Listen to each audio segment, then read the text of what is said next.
Hi everyone, Chris England here. This time doing another one of the special hero banners. So this one supposedly was for Valentine's Day or Day of Devotion. So as we start the Day of Devotion, we bring special presents to you. The special heroes go to battle with the first hero being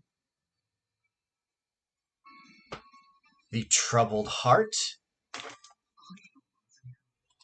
We have Takumi with his first ever rendition as a non-bow unit, or a magic unit at least. And the other thing too is that he's also got his first color as a blue tome armor done by Niji Hayashi, of course voiced by Yuki Kaji. So Eren Yeager from Attack on Titan, Shoto Todoroki from My Hero Academia, and then Norwin from Dragalia Lost.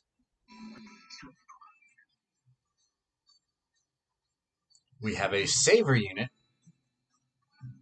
So we do have the Luna, the Swift Stance 3.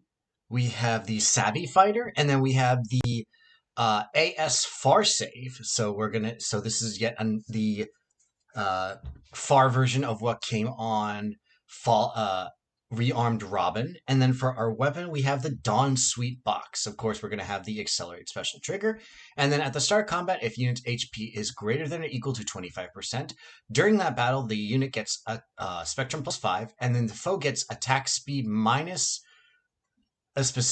circle, where circle is the number of allies within two spaces that have greater attack than four, or at least 4 greater attack than this unit's.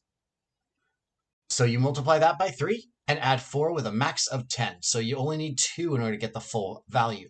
And then there's also the whatever your value is based on what the difference is between unit speed and foe speed, and it gains basic effects including with -4 or more.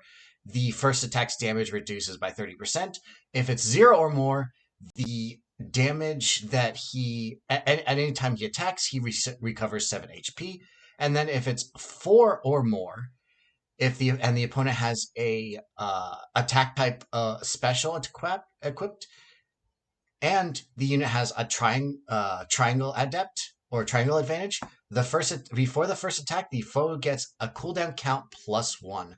That's a lot of effects, but basically what we have is just a gigantic debuff, Spectrum +5. He's also going to make it very hard for units to deal with the cooldown count because of his Stance 3. He also is going to get, because of Savvy Fighter, a further reduction. And then he also comes with null follow-up as a enemy attack, as well as the savior skill. So all in all, I'd say he's probably the second on the banner in terms of value for both unit value and probably second as well with the inheritance in total. His weapon in and of itself, I don't really know what to say about it, just because it is one of those ones where it's very specific in terms of what it offers.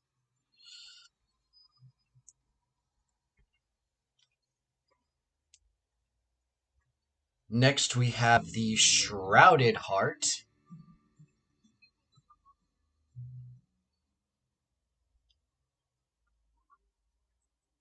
We have Leo as a green bow cav. So Leo has finally graduated to not only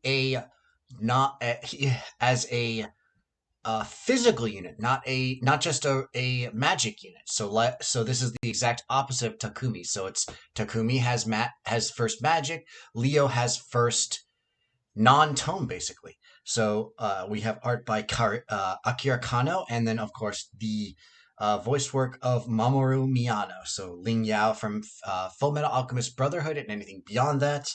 Bedivere from Vagrant Order, and of course probably the better one that I personally know, as well as the one that I tried making a version of himself, is Ryuji Sakamoto, or Skull from Persona 5.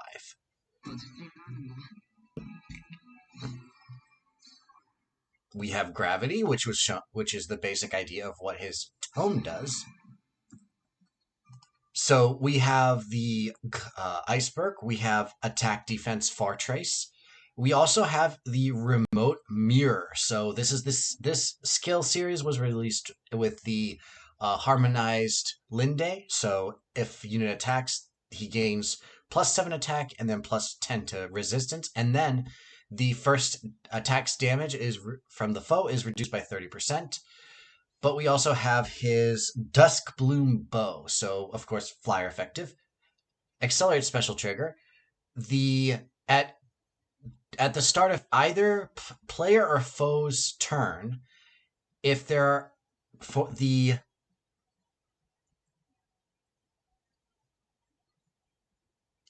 if there's any foes within cardinal directions of unit that have at least that have resistance less than Leo's, he inflicts defense and res -7 and gravity. And of course, this is going to be one of those ones where it's going to be the closest foe. And then if he initiates combat or is within 2 spaces of an ally during combat, he gains attack the spectrum +5 and the gains effects based on the difference in resistance, his resistance minus the foe's resistance. With just the basic being 1 or more, he gains a guaranteed follow-up attack. If it's 4 or more, any damage is going to be boosted by 20% of his resistance. And then if it's 7 or more, and he's initiating combat specifically, during that combat, he nullifies any denial of follow-ups, and then reduces the first damage's attack by 30%. So once again, this is kind of the 5-star dud kit. Granted, his kit in and of itself is actually very easy to come across, since there are units that have Mirror Strike 2 as a 4-star. So this is an easier thing to give something. You can easily give it to a unit that has a very good bow set. And it only really requires 1. So ease is definitely the top, just because you can't. There's no reason to try and get this one, since you can get Iceberg anywhere. You can inherit the bow. So these are the only 2 skills that you're really going to care about. It's going to be the remote mirror and attack, defense, far trace. In terms of combat, I would say that he feels very similar to young Soren, where it's based, the differences of abilities are based on the differences between resistances. So he does look like a very good unit. I will say that the flashback to his Brynhild tome with the gravity effect is a nice touch. I won't say that his kit is necessarily the best, because it is still missing a C skill, but that's easily fillable with a menace.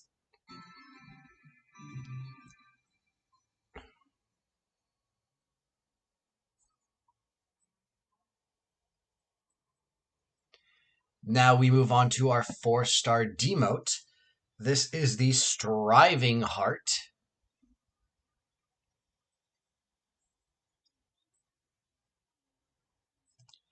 So we have Hana as a sword armor unit. So once again, a new type. This time Hana gains armor as opposed to being just infantry. We have her done by the Alan Smithy, so the unknown designer, similar to what with Elamine. And then for her voice actress, we have Yayoi Sugaya revoicing her. So lesser known in terms of the world, it's just Kagari from Flame vs. Blaze, and then the Storm or Edward Grant from Marvel Disc Wars The Avengers. So Hana is one of those interesting cases where she's going to not be a 5-star for a very long time. Granted, her kit, again, does not need that much work, as we have the Ignis.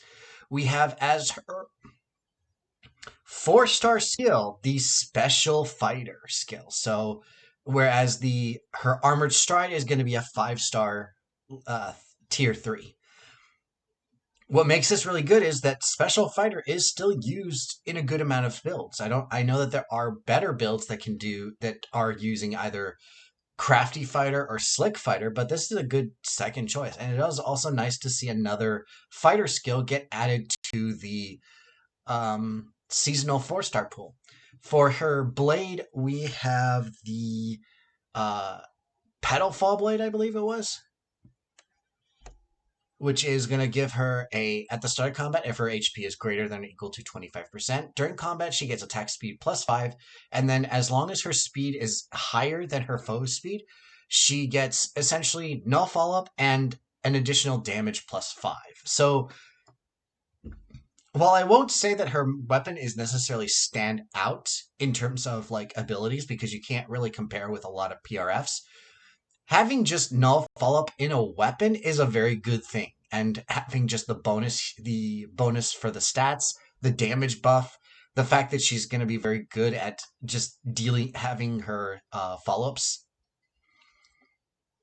or more specifically, denying foes specials and making her special way easier to work with. She also is an armor unit, so having that armored stride starting point comes nice. And the best part about this is that she has her ace skill completely open. So distant counter, push, a stance skill to make her more defensive. You could also trade this out if you really need her to do, if you're really that afraid of her not meeting the speed check for her follow-up attack calculations. You can always replace this with something else.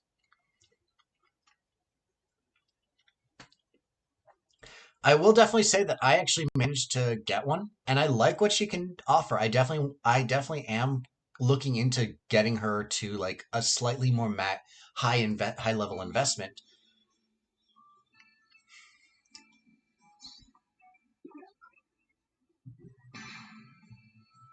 And then for our duo, a well long waited Sweetheart Royals.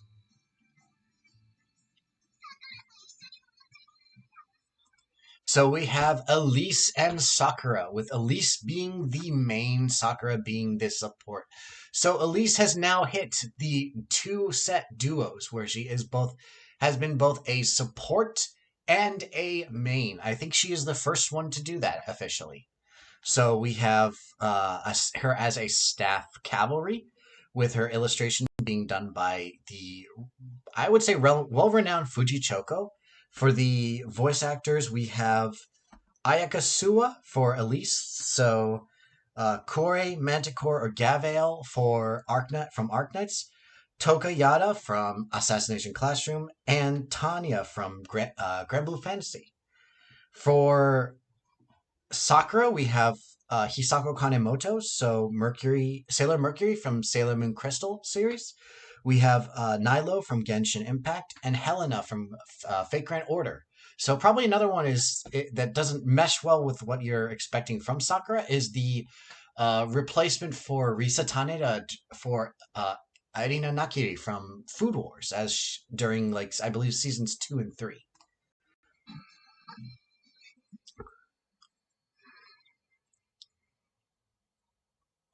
So we have Return Plus.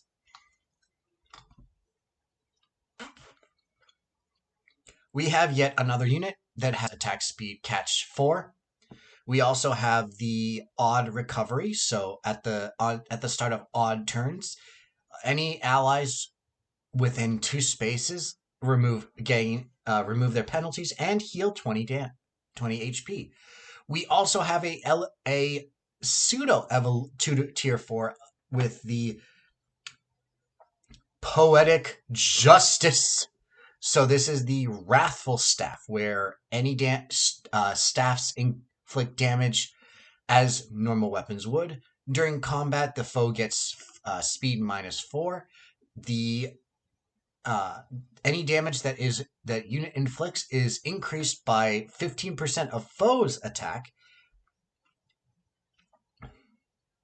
And then one of the things to note about this is that I like the naming, at least for the English one, because this actually now makes me want to see Arthur as a staff unit, because now Poetic Justice would match his kit and his personality. But the best part is that we are starting to get actual staff stuff, like actual staff upgrades, because staffs are very often kind of shafted in certain aspects, which is probably the better portion for what we have here, which is a staff offensive special, Holy Pressure.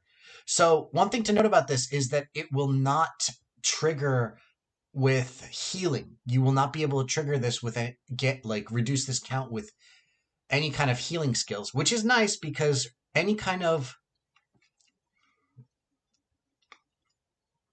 movement type, so return, rescue, basically any kind of specific ones, they always say that they don't affect your cooldown count, which is nice because this means that anything this would offer, whatever this is taken away, this doesn't care about that. And then when the special activates, it increases the damage by 45% of foes' resistance, and then after the battle where this special was activated, the foe and any foe allies within one that are adjacent get gravity. So we have her original staff. I do find it interesting that we're more reliant on foes, but I believe that that's because a lot of times staff units are weaker in terms of stats, not necessarily attack or resistance, but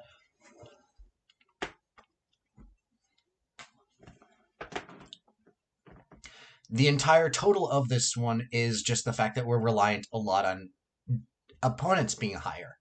And then we have our Dusk Dawn staff. So, of course, we're going to go ahead and give ourselves the foe cannot counter, as well as the accelerated special trigger. So we actually do have the Razzle Dazzle combo.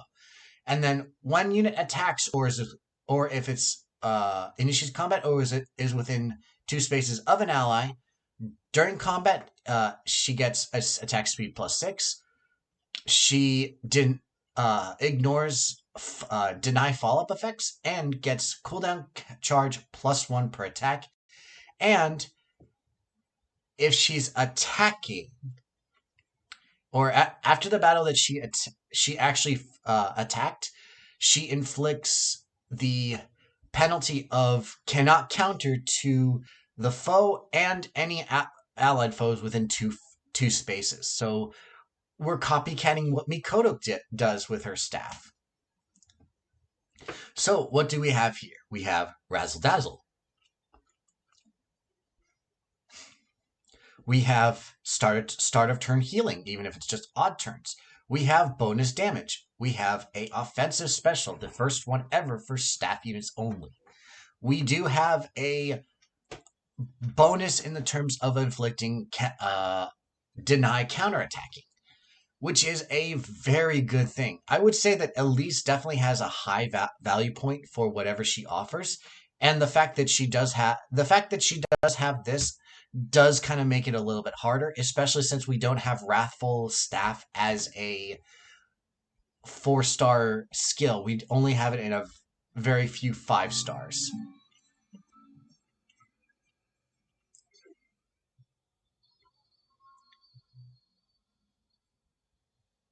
So we have Bubbles, and then after combat, cannot perform follow-ups.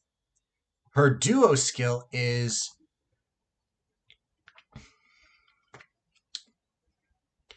I believe it's give treachery or dominance to self and any allies within 2 spaces, and then any foes that are within the 3 rows and 3 columns of unit get defense res -7. So once again, it's not as impressive as some other skills, but and the fact that it isn't, because it does have a very, very wide range, we're going to give dominance.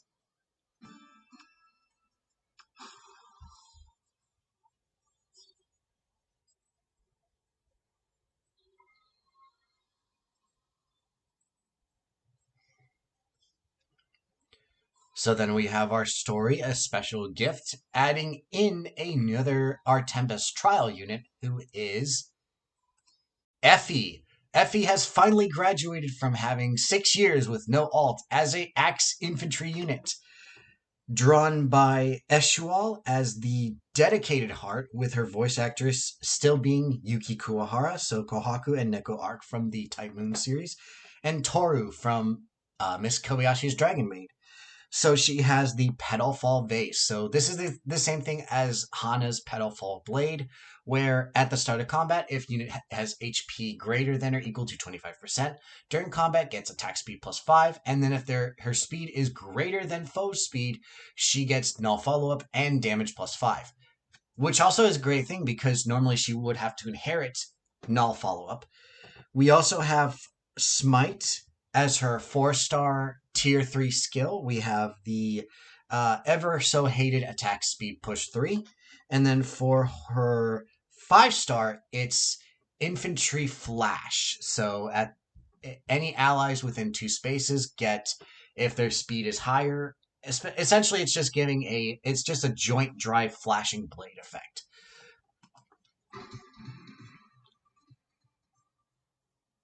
So of course Hana is the 4-star pickup. We have the Fey Pass exclusive Spark. So in terms of actual value, I would say that Elise, the duo of Elise, not just for being, even if she wasn't a duo, she would still have much more value than anyone else. Sure, I'm getting sick and tired of attack speed catch 4, but we do have the B skill for the Divine Punish, the Wrathful Staff, so Poetic Justice. We have another source of odd recovery. We finally have an offensive special for staff units. And then just as her kit offers so much to do, the bonuses based just being able to double attack, the follow-ups, and then hit cooldown.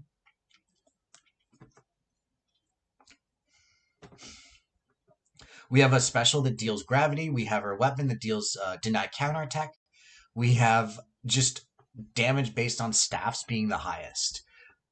In terms of ease of getting everything, Leo is definitely the highest on this one, just because in terms of his entire kit, he doesn't have that much, but he doesn't require that much to be transferred over. You don't need to give him to have multiple copies of him in order to get everything. Whereas the sad part is with Takumi, you at least need 2 copies. One to get the Swift Stance 3, because you can get Swift Stance 2 from other characters, including, I believe Tatiana offers that as a 2, and either the B skill or the C skill, and then the last copy will get you the other one. For project builders, Hana is going to be the best choice because as an army unit, she has a lot of access to really good B skills. The fact also remains that her A skill is open, which is one of the best skills to have open because now you don't have to choose between her original skill and the new skill. And then just the Petal Fall Blade. It's just null follow-up, bonus damage, just bonus stats in general, making her very, very good for what she can do. In terms of Effie, it's the exact same thing. Effie's the exact same thing as Hana. The only difference is she's in need of more. She works with different stuff. So instead of giving her like the special fighter, you give her a lull just to make it simple. And the fact that she comes with attack speed +3 means that she can easily get 4. And as much as players I know don't like this, I don't mind it. It's not a skill that I personally hate. So that's personally what I think of it. I think it goes in terms of your Spark order. You go Elise, then either Takumi or Leo, depending on what you're looking for. If you're looking for something if you need a bow unit, Leo. If you need a save armor, then you go Takumi. Hana would only be there if you're either really, really in need of Hana, or you just want to get every single person that was on the banner. So that's it for me. If you like what I do, please consider subscribing, and I will see you in the next video. Thank you.